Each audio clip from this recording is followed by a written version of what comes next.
En Informe Pastrán TV hoy conversamos con el ex vicepresidente del país, José Rizo Castellón, sobre el estado de la oposición, el diálogo con la OEA y las próximas elecciones municipales.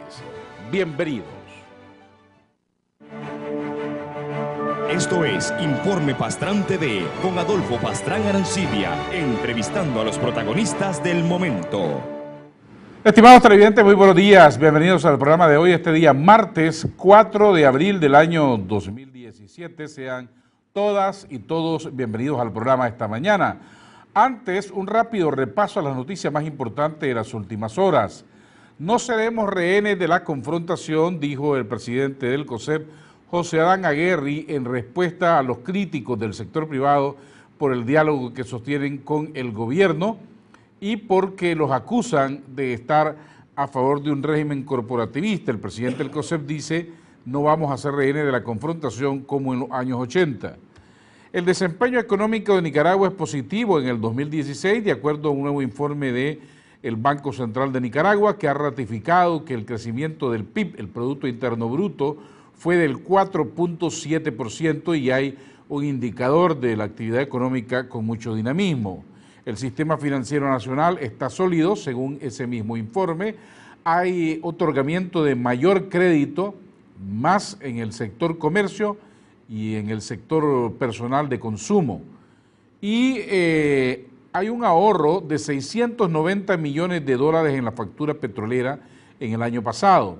Significa que eso se ahorró el país, 690 millones de dólares en la factura petrolera, porque a pesar de que el petróleo estuvo fluctuando entre 48 y 55 dólares el barril el año pasado. En las noticias internacionales esta mañana sigue el drama en Colombia. La ciudad de Mocoa ya empieza a enterrar a sus muertos en sepelios colectivos. Recuerden, el gobierno colombiano ha dicho que la avalancha de lodo y agua provocó 273 muertos. Todavía hay una cantidad considerable de personas desaparecidas de estos deslaves en Colombia y han comenzado ya los sepelios de las víctimas. Con respecto a Venezuela, ayer se reunió el Consejo Permanente de la Organización de Estados Americanos, OEA, impusieron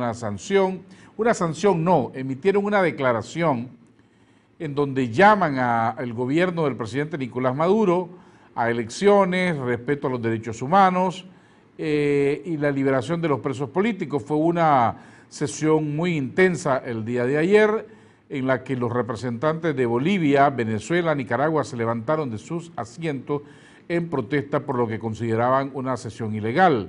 Venezuela, el gobierno denunció una agresión a la institucionalidad, porque quien debía presidir el Consejo Permanente ayer era Bolivia, a él le correspondía por los próximos meses, y tampoco lo hizo Haití, que ante la ausencia de Bolivia era el que le correspondía, y asumió el representante de Honduras. Por eso dice el gobierno de Venezuela, esta es una agresión a la institucionalidad de la OEA, esa sesión no debió de realizarse. En Paraguay continúan las protestas contra la reelección presidencial. En la capital paraguaya, centenares de personas continúan la protesta, están recogiendo firmas en contra de la reelección presidencial tras días de violentas manifestaciones que culminaron con la muerte de una persona, y anoche todavía en las calles de Asunción estaban saliendo manifestantes a quemar llantas y a protestar, bloquear calles en contra de la reelección presidencial. Lo que llama poderosamente la atención de esto es que en los grandes medios internacionales de noticias, esta noticia del Paraguay no está siendo destacada como si lo de Venezuela. En Estados Unidos, pese al rechazo del Congreso a su reforma sanitaria, el presidente norteamericano Donald Trump ha reiterado que sí va a reemplazar el Obamacare. El presidente lo aseguró en un Twitter. Anteriormente había amenazado con mantener la ley de salud actual si no pasaba su propuesta de reforma. Esto fue el pasado 24. Sin embargo, aparentemente la Casa Blanca sigue hablando con senadores y congresistas norteamericanos, demócratas y republicanos, para conseguir los votos necesarios y lograr la anulación del Obamacare. Y finalmente, recuerden que ayer hubo un atentado terrorista en el metro de San Petersburgo, en Rusia, y las autoridades dicen que ya han identificado a uno de los autores del atentado.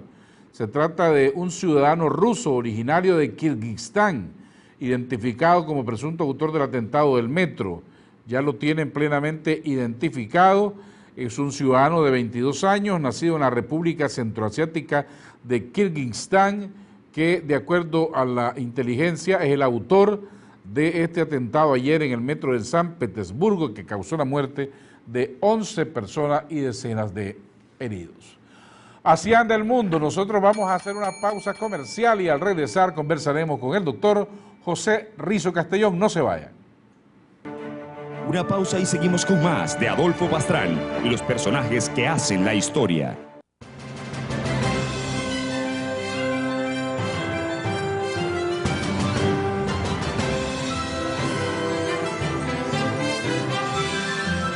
Informe Pastrán, el medio digital pionero que prefieren los tomadores de decisiones.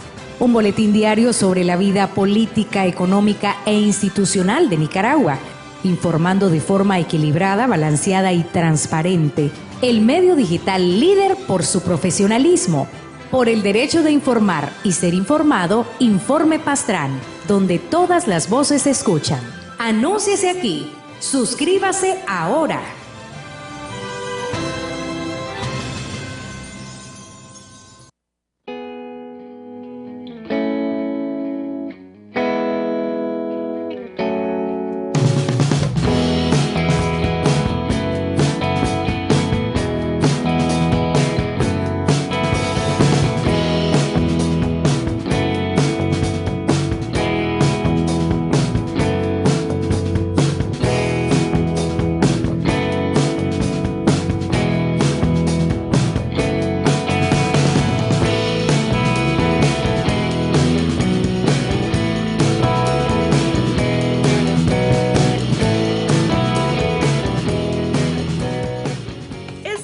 Las recomendaciones para este verano por CDNN 23. Antes de viajar, revise el estado mecánico de su vehículo. Mantener una dieta rica en frutas y verduras en temporada. Consumir una buena cantidad de agua para mantenerse hidratado. Usar bloqueador solar. No descuidar a niños y niñas en balnearios y lugares públicos. No manejar bajo la influencia de alcohol y otras sustancias. Depositar la basura en su lugar. Respetar las indicaciones de la Cruz Roja Nicaragüense en los balnearios. Respetar las señales de tránsito indicadas por la Policía Nacional. Estas son las recomendaciones para este verano por CDNN 23.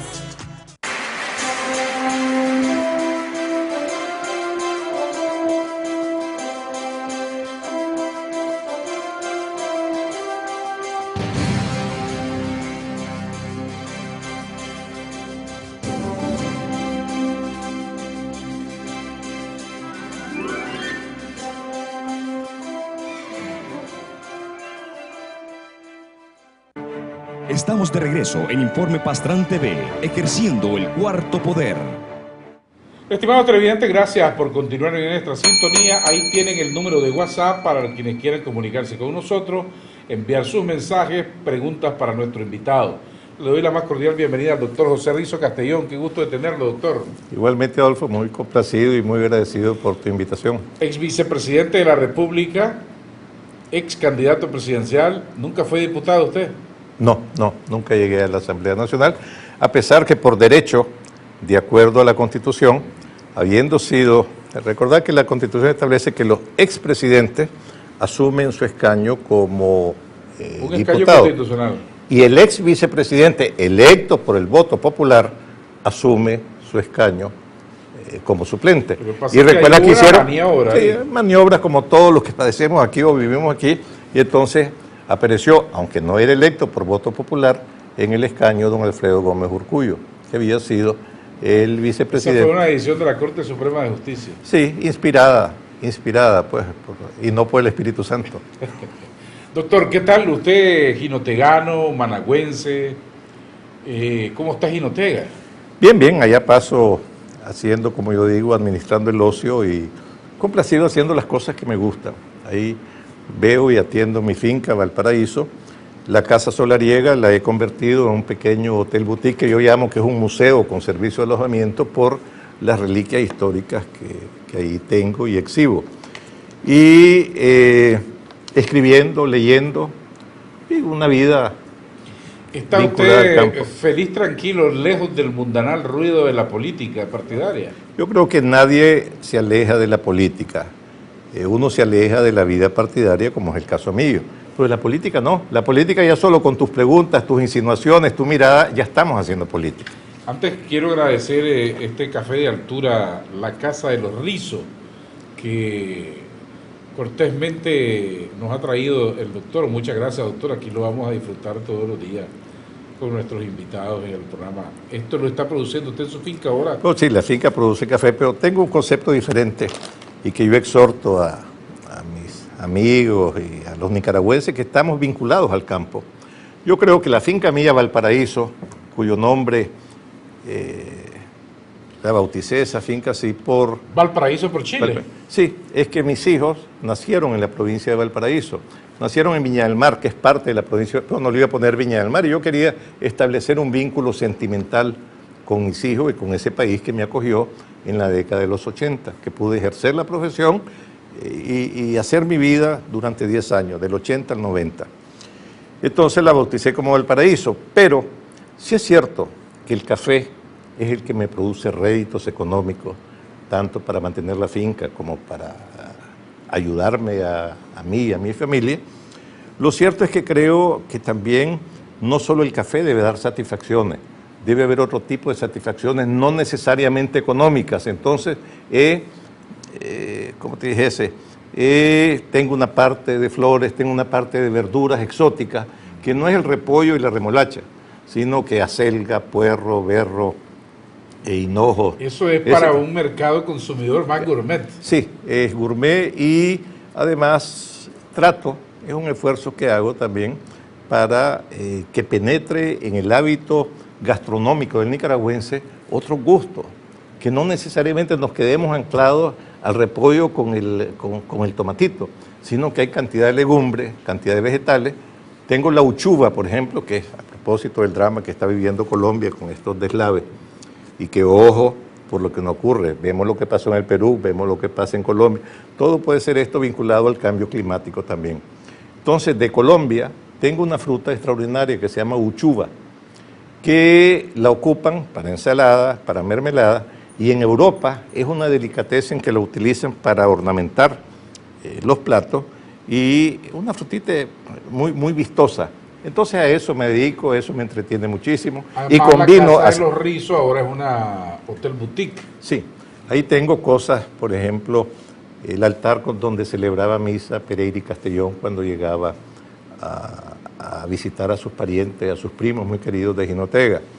Tengo las sillas que le obsequió el general Porfirio Díaz al general Zelaya. Porfirio Díaz, que fue presidente de mexicano. México, dictador fuerte, que están reivindicando su nombre, y era gran amigo de Zelaya. Tan es así que cuando cae Zelaya, quien envía un buque, el buque Presidente Guerrero, para trasladar al general Zelaya, fue su gran amigo Porfirio Díaz. Entonces Porfirio Díaz le había enviado una serie de muebles, réplicas de lo que está en el castillo de Chapultepec, en tiempo de Maximiliano y Carlota, que eran el emperador francés, que estaba en una intromisión arbitraria, tan de moda que está ese asunto de la soberanía, estaban en México. Entonces se la mandó y esas las tengo yo. Tengo algunos, por ejemplo, una fotografía legítima de Justo Rufino Barrios con una dedicatoria a un tío abuelo mío. Tengo una invitación a misa de Juan Pablo II, a una misa del Gallo. Bueno, y el colmo, mi querido amigo Adolfo, tener en Jinotega, Nicaragua, un manuscrito del Duque de Wellington, el personaje que derrotó a Napoleón Bonaparte. Entonces, ese tipo de cosas... El famoso Waterloo. Sí, sí, aunque con mucha tristeza de mi parte, porque llegan jóvenes, estudiantes, y yo les hago un recorrido, porque el sentido es no tener egoístamente estas cosas únicamente para deleitarme y que si llega un amigo como Adolfo que tiene cierta cultura enseñarla, sino abrirla a los jóvenes. Pero con mucha tristeza, por ejemplo, he apreciado que han llegado estudiantes universitarios y al enseñarles y mencionarles Waterloo, que mencionabas tú, no saben. Y entonces le digo, te voy a dar una pista. ¿Te suena Napoleón Bonaparte? No sé quién es ese señor. No es posible. Quiere decir, y eso es lo angustioso, y que creo que todos los nicaragüenses debemos de reflexionar, es la involución o el colapso que hemos tenido en la formación educativa y cultural de nuestra juventud. Yo no sé si es el hecho de los teléfonos. Eso pasa también con la historia de Nicaragua, ya no digamos la historia universal. Sí, así es. A pesar de que los expertos dicen que ahora que tenemos la tecnología del Internet, las redes sociales, deberíamos de ser más investigativos y más estudiosos. Sí. A mí me pasó hoy con un profesional egresado de universidad ya, y les hablaba de Ortega y Gasset, y me dice, nunca he oído hablar de esos dos señores. Es decir, son cosas raras que nos ocurren. Bueno, doctor, pero ese tema que usted, o el punto que usted tocó, el de la involución, se aplica también en otros órdenes de la vida. Por ejemplo, ¿la oposición política en Nicaragua ha involucionado? Yo creo que sí, como la institucionalidad del país también ha involucionado. Es decir, entonces lo grave es que estamos en una situación como, yo siempre recuerdo que los buses de Managua, hace muchos años, así como hoy es tristísimo, dicen que en algunos buses ponen algo que dice, no sea sucio, tire la basura por la ventana, pero no ensucie el bus. Es decir, que eso demuestra y nos revela una involución. Antes también, en los buses de Managua, dicen que aparecía un rotulito que decía, avancen hacia atrás. ¿Será eso lo que nos está ocurriendo? ¿Usted siente que la oposición política en Nicaragua ha avanzado hacia atrás? Yo creo que sí, en calidad y en coherencia y en inteligencia. Lo que veo que surge es como yo digo, un archipiélago, una cantidad de islotes que lo único que buscan es la personería jurídica. Tan es así que se ha hablado, Adolfo, se ha hablado constantemente de la posibilidad de un diálogo nacional, que podría ser la ruta civilizada para un acuerdo nacional en Nicaragua.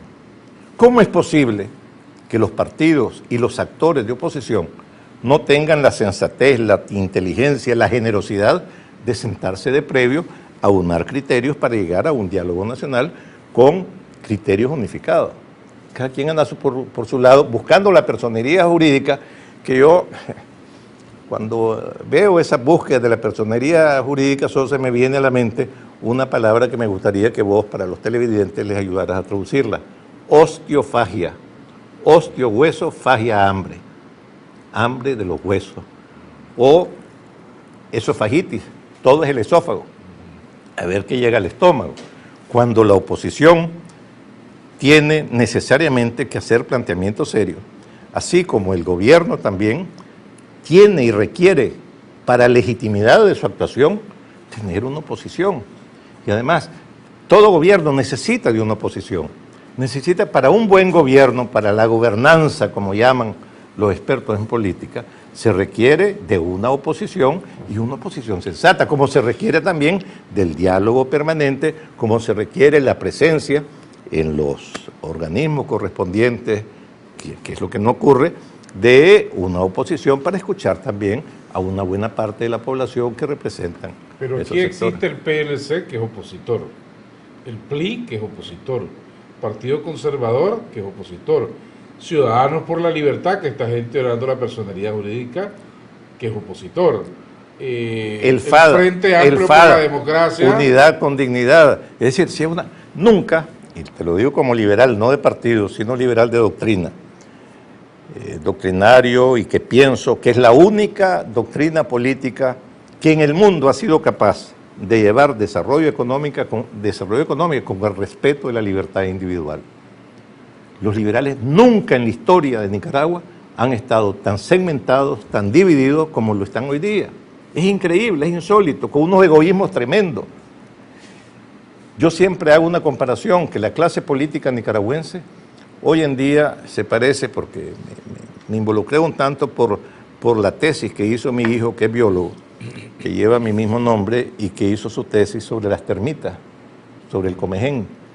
Y curiosamente, cuando él estaba disertando sobre su tesis y yo llegué a acompañarlo de sorpresa a la Universidad de Chile, y entonces comencé a notar las similitudes entre el comején y la clase política nicaragüense.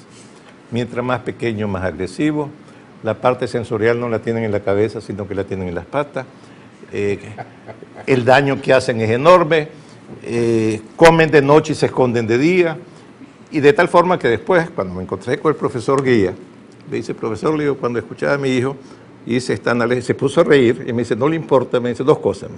Uno, que no solamente los políticos nicaragüenses, sino también porque es un fenómeno generalizado hoy en día. Y segundo, me dice, quisiera que usted, si no tiene inconveniente, que me permita echar mano de estas observaciones para futuras clases que dé sobre las termitas. Eso es lo que nos está ocurriendo, Adolfo, en Nicaragua.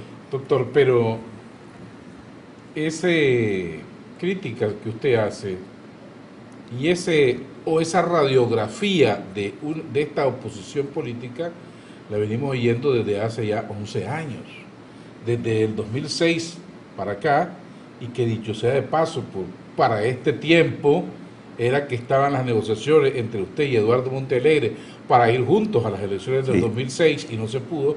Es decir, la oposición tiene 11 años de estar en este proceso. Quizá la fragmentación comenzó cuando es un movimiento eminentemente personal. Vamos con Eduardo, divide al PLC. Y yo decía, bueno, y si Eduardo no va, no vamos a ningún lado. Es decir, porque hemos caído en Nicaragua también, y en Centroamérica en cierta medida, en ese personalismo de los grupos políticos. Aquí tuvimos, bueno, el movimiento que mencionaba, vamos con Eduardo por Eduardo Montealegre. Pues, lo que demuestra, pues, indudablemente un egocentrismo tremendo. Tuvimos un partido bartolista por don Bartolo Martínez. El caso de Farabundo Martí en El Salvador. El caso del partido arnulfista en Panamá. Bueno, Frente Sandinista. Los partidos políticos, a mi juicio, y en los países con desarrollo cultural, social y político, nunca están vinculados a nombres propios. Están vinculados a las ideas que son las que inspiran a los partidos políticos, no a las personas. Pero aquí hemos tenido todo, y en Nicaragua pues tenemos también esa particularidad. Grupos políticos asociados, y tan es así que vemos con tristeza que los partidos políticos aquí tienen dueño, y se habla. Tal grupo, y de todo ese partido de Arnoldo Alemán, por ejemplo, de Arnoldo Alemán, todo eso que mencionaste, partido, todos tienen nombre y apellido, a quién pertenece, y estos líderes, o estos gamonales, o estos caudillos, son los que con su dedo señalan, quitan, ponen. A ver, yo hice esfuerzos, por ejemplo, cuando militaba en el PLC, yo siempre reclamaba, porque estaba Arnoldo Alemán de presidente de la República. Entonces decía que no era conveniente que los convencionales del partido fuesen funcionarios del Estado, porque entonces la obediencia debida, entre comillas, le obliga a obedecer las instrucciones. Para no perder el cargo público, claro, porque si se iba en contra lo quitaba. Entonces, a mi juicio, la convención de un partido político que esté en el poder debe ser la conciencia crítica del partido que está ejerciendo la administración pública. Debe ser su conciencia, porque son es parte de ellos, pero tienen el deber de señalar los errores que puedan visualizar. Pero no se dieron las cosas, como no se dio también, yo insistía muchísimo en la capacitación de la juventud. Porque aquí hay un problema y no veo que ningún partido capacite ideológicamente a sus seguidores. Los pueden capacitar a ver cómo hacen en una rotonda, cómo se levantan banderas. Los pueden capacitar para ir a pegar papeletas en tiempos de elecciones. Pero la capacitación ideológica, para que no me diga alguien, yo soy liberal de pura cepa porque mi abuelo o mi bisabuelo era liberal.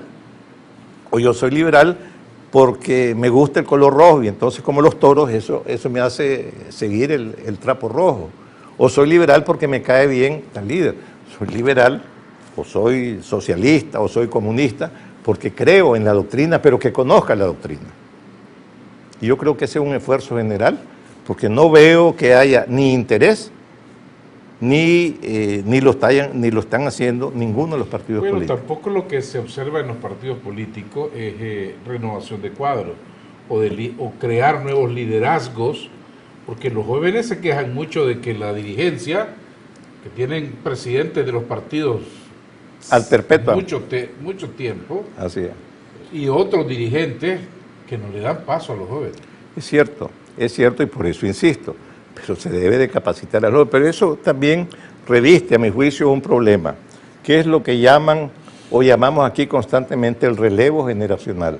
Pero ¿qué es lo que ocurre? El relevo generacional es el codazo, el sacar manteca.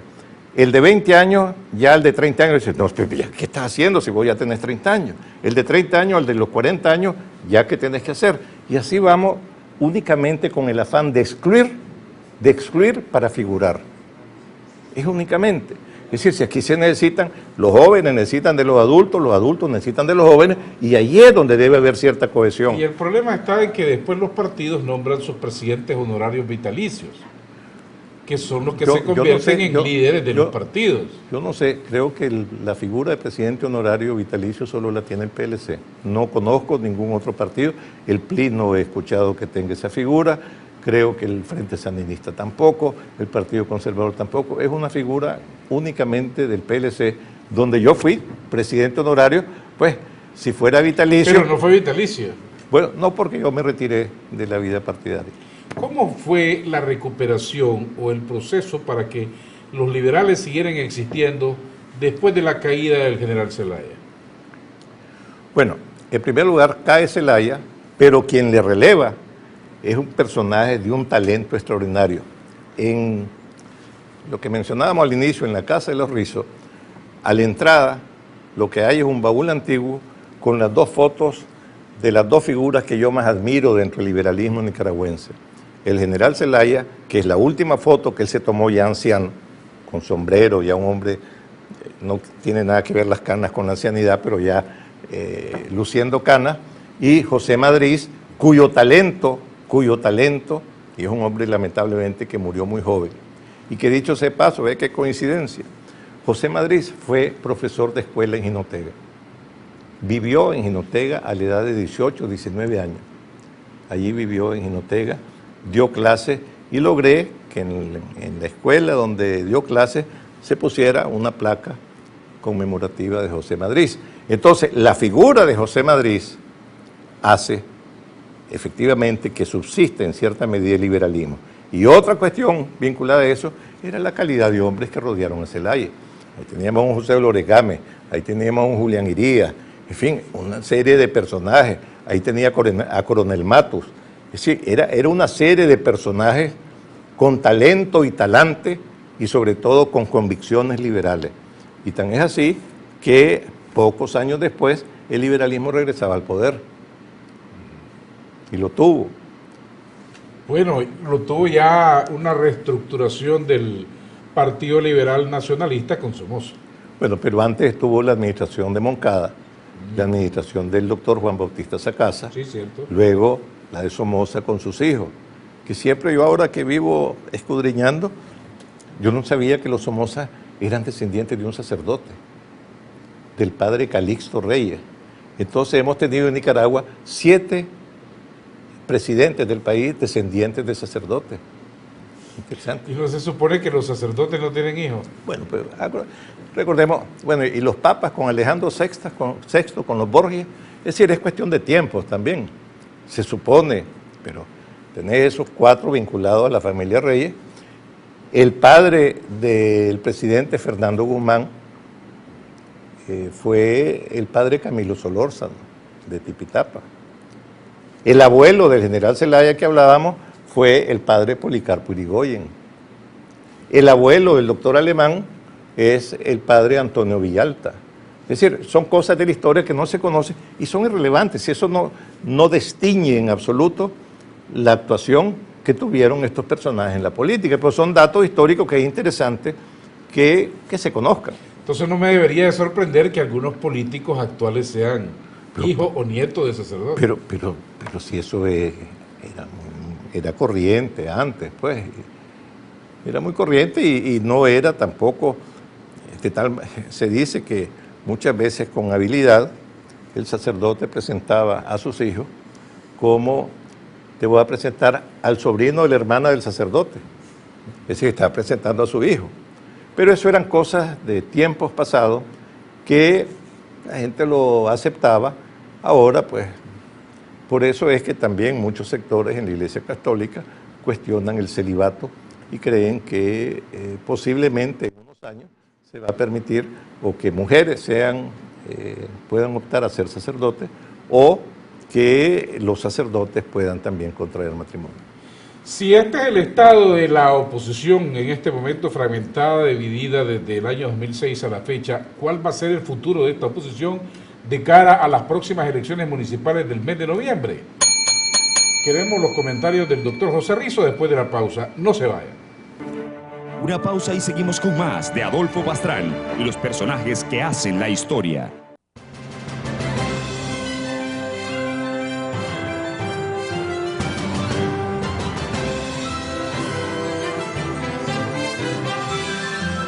Informe Pastrán, el medio digital pionero que prefieren los tomadores de decisiones.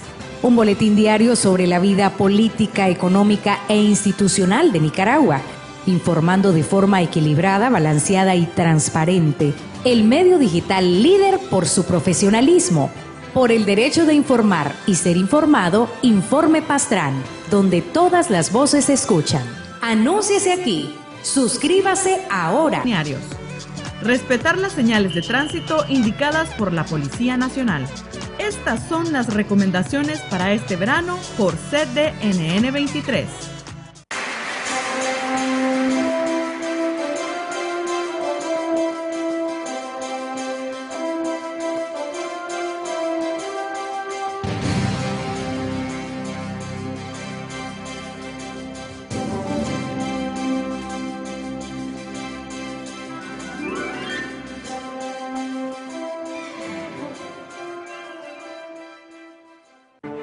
Estamos de regreso en Informe Pastrán TV, ejerciendo el cuarto poder.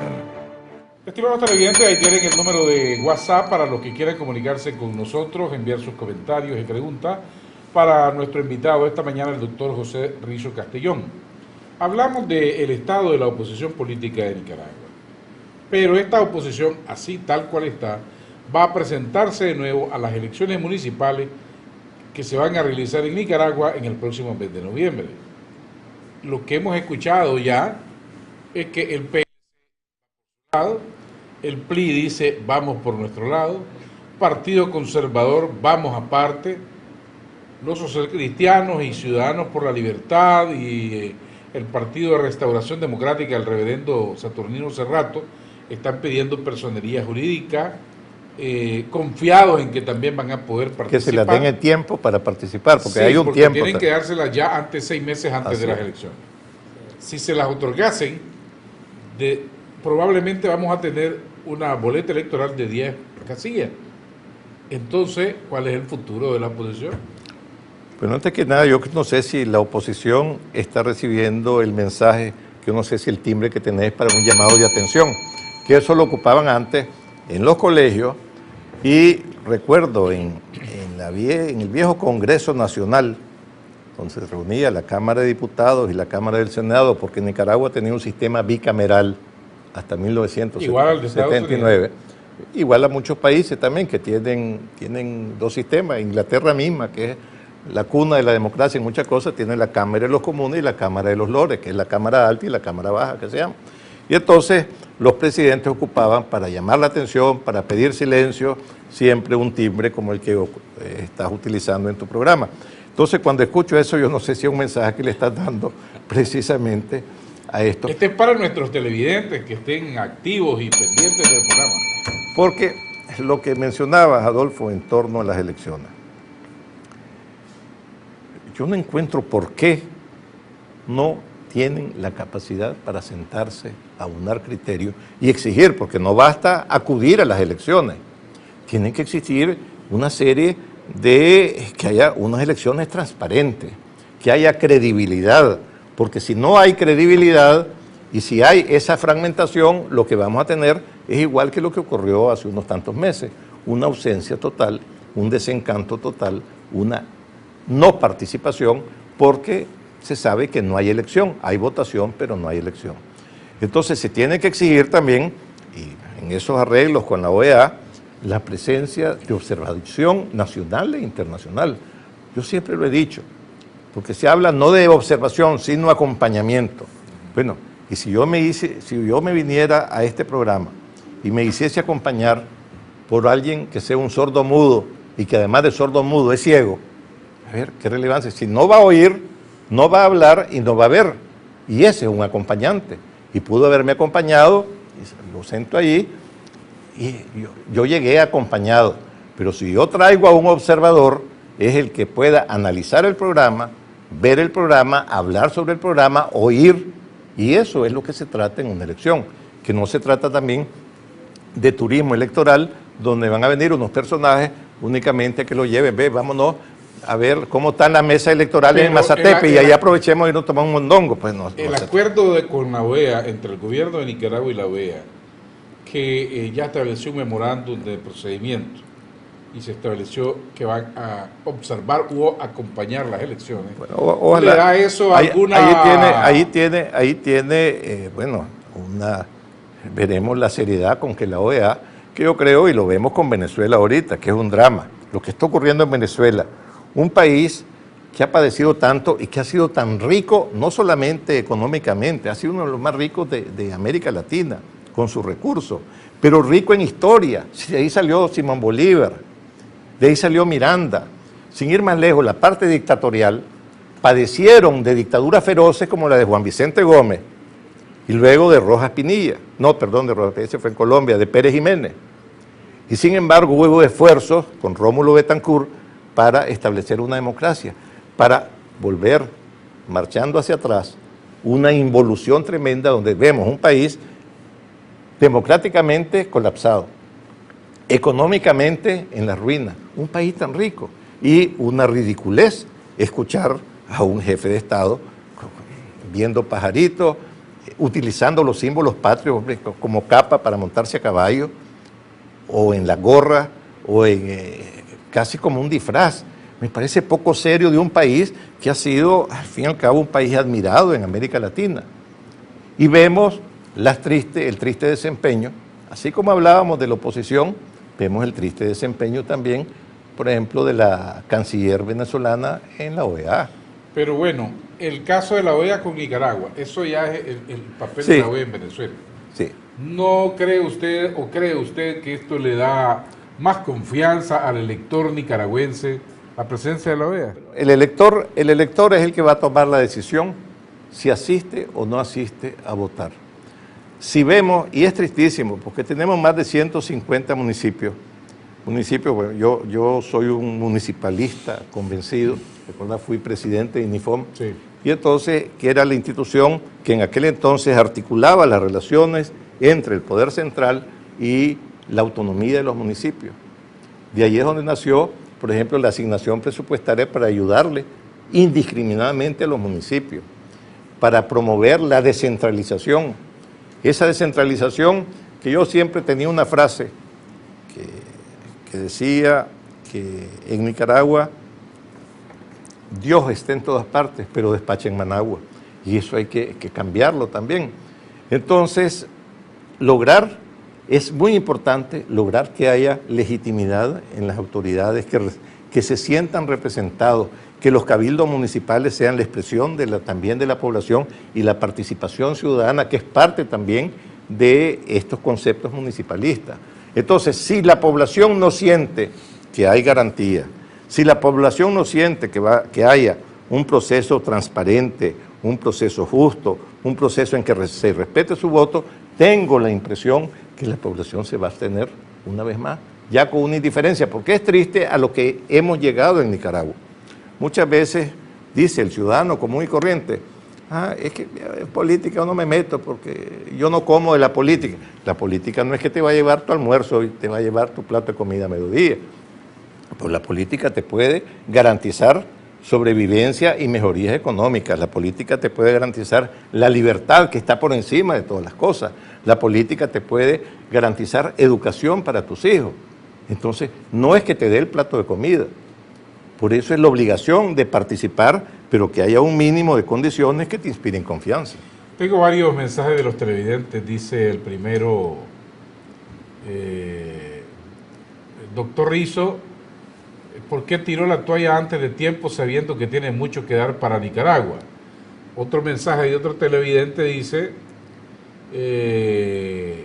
doctor Rizo, un rayo no cae dos veces en un mismo lugar. En otras palabras, la oposición no repetirá la unión de los años 90 del siglo pasado, dado que cada persona que forma su grupo quiere ser el cacique. Y como parte de la oposición, usted no, ¿por qué no se integra a los grupos que deben exigir condiciones de forma constante? Aclara que Venezuela ha sido llevada a la bancarrota por la actitud de la derecha. Y cuando usted estuvo en INEFON, yo lo estuve, dice el televidente. Actuaba como rey absoluto y no como municipalista. Veamos otro mensaje, por favor. Creo que en la lista de grandes hombres que usted mencionó faltan Benjamín Celedón, Luis Mena y otros. Saludos al doctor Rizo. No sé cómo comentar, porque fue una lista y de los más... Como usted quiera comentarlo, ¿por dónde quiere empezar? Bueno, indudablemente por la alusión personal, el que dice de la monarquía que yo ejercí en INIFOM, que era un rey, pues, no sé, lamentable, me ocurre, si así hubiese sido, no encontraría en el ambiente aún de alcaldía sandinista, que eran en aquel entonces pues vinculadas al Frente Sandinista, el reconocimiento de los alcaldes.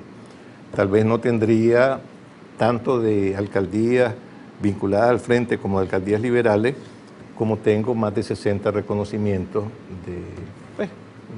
como hijo distinguido, hijo directo de los diferentes municipios. Pues eso es una alusión personal que tal vez el televidente tendría esa que percepción. dos rayos, dice, no caen en el mismo lugar, el mismo año, el mismo siglo. No conocía esa expresión, pero ha de ser, así es. Que la posición muy difícil se logre unir. Pero no veo si hay un mínimo de sensatez y de interés. Yo no veo por qué no se puedan repetir los fenómenos de alianza, porque no necesariamente tiene que haber unidad. Las coaliciones políticas que en el mundo es una cosa natural, porque no se pueden dar.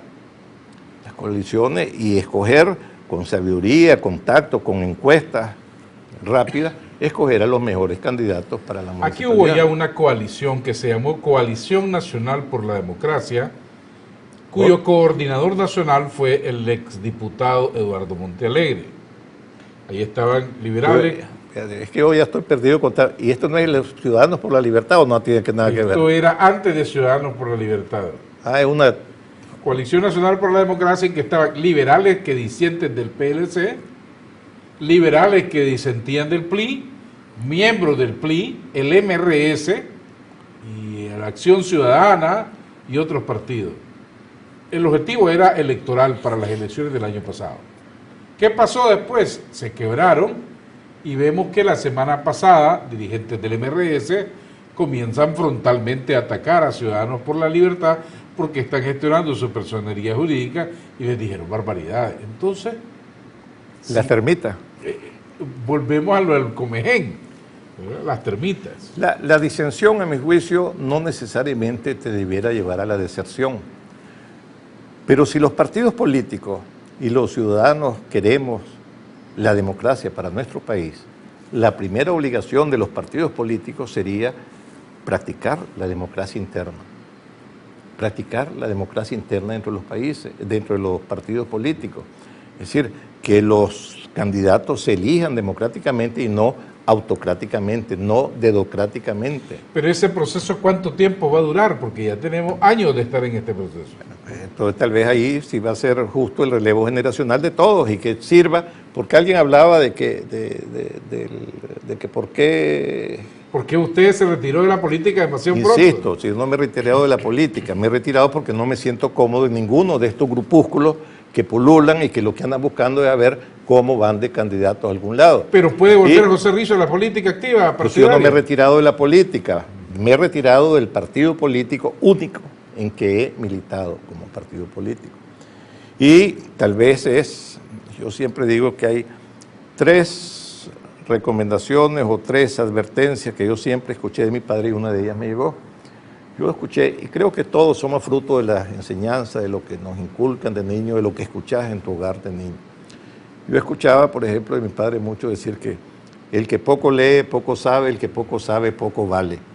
Y eso indujo a la familia a que todos nos guste la lectura. Y a mis hijos me siento honrado y también que también son devoradores de libros. Otra advertencia que decía mi padre en relación él era médico, decía que el médico que solo medicina lee, ni medicina sabe. Es un poco como que el periodista que solo está vinculado a las noticias de su barrio. No es periodista, tiene que ser... Hay que leer mucho aquí, documentarse y leer una historia. Exactamente. Y lo otro, y yo lo he dicho en más de algún programa, los deportistas, las prostitutas y los políticos deben saberse retirar a tiempo porque si no dan lástima en la calle. Yo creo que todo tiene su momento.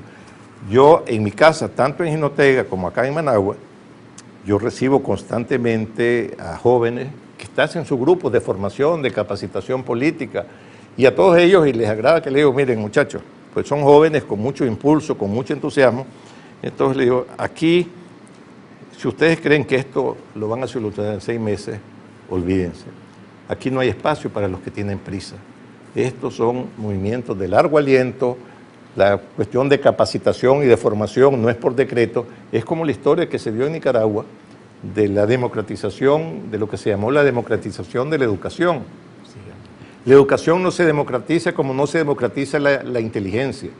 La educación hoy en día, donde hay estudiantes, y es muy bueno que van por lo menos los sábados a estudiar, en esta multiplicación que en un país pequeño como el nuestro haya más de 50 universidades, de las cuales muchas de ellas dan diplomas y cobran altos costos, pero después que han pasado percibiendo 4 o 5 años a un estudiante que llega los sábados a las aulas solamente, cuando a mi juicio un estudiante es un obrero intelectual, es un obrero intelectual de 8 horas diarias de estudio, como el obrero que está trabajando.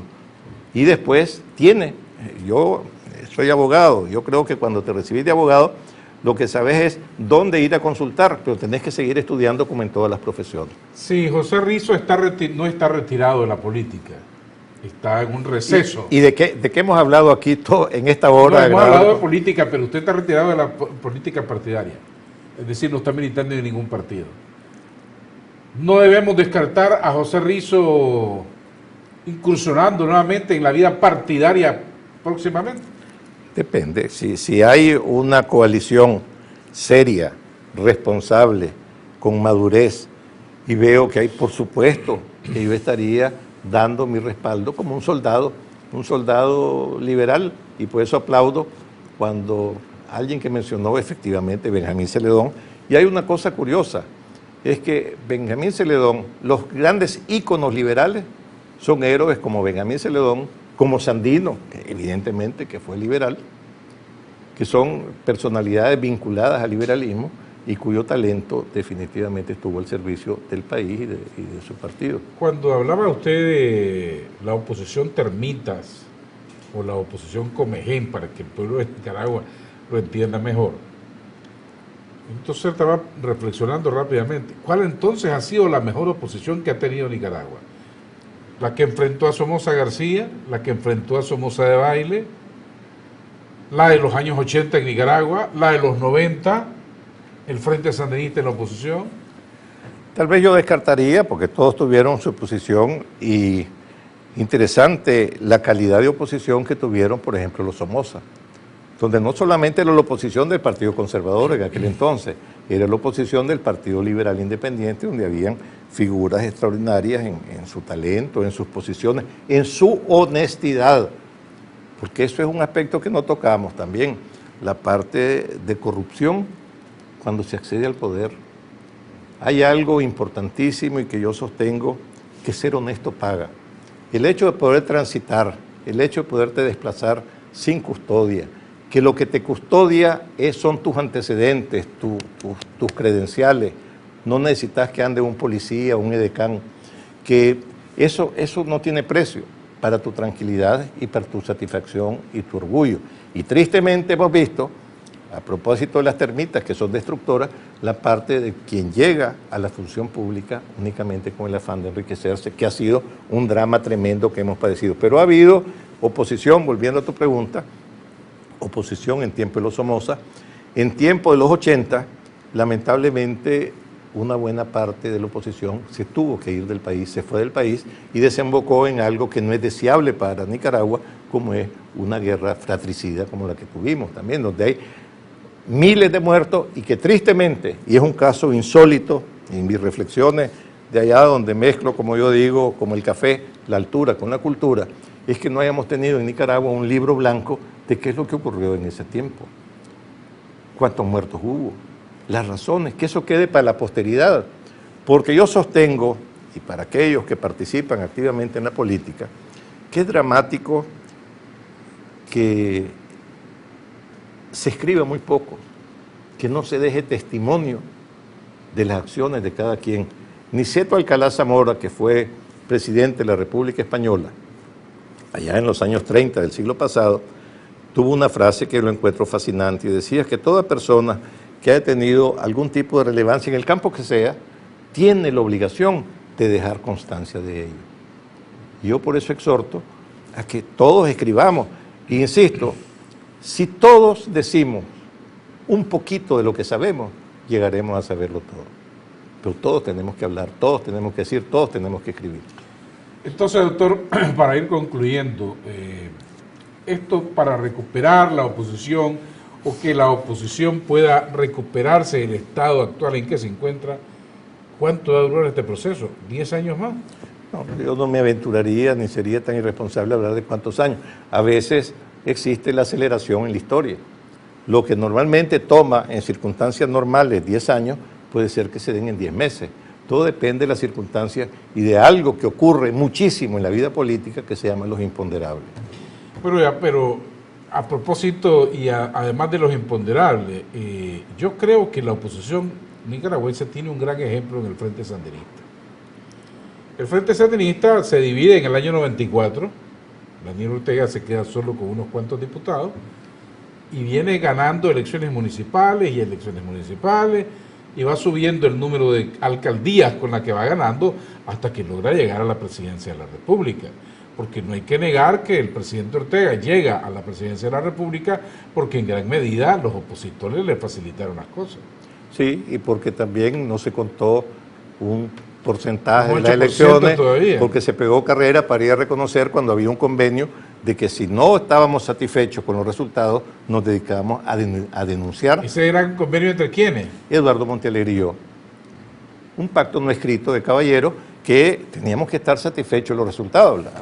Eso es que fue en carrera porque le aconsejaron de que necesitaba su inmunidad como parlamentario por el asunto de los CENI y que se acababa su carrera política. Carrera política que no se acabó en aquel entonces, supuestamente, y se dice ahora, yo tengo mis dudas, que se acabó, pues, y dicen que tiene una granja de cerdos por ahí. Así que bueno, pues pero esa parte de la historia. Ahora se ha revelado que también a Eduardo Montealegre fue presionado por representantes del gran capital que le dijeron no pongas en riesgo nuestras inversiones, anda a reconocer al presidente Ortega. Eso no. Yo no lo he escuchado. Yo no he escuchado, he sabido de sus asesores políticos. Es decir, porque yo no veo cuáles eran los riesgos que correría para mantener lo que ya venía siendo una tradición, que habían procesos democráticos creíbles. ¿Qué ha ocurrido a partir del 2006, del 2007? Los procesos, ya llevamos 3 periodos consecutivos que, si no me equivoco, ya con un cuarto sería el presidente que más ha repetido en el poder en Nicaragua. Y lo que es más grave es, bueno, en los países que dan sus primeros pasos en la democracia, nunca la reelección ha sido una buena consejera, una buena acompañante, precisamente porque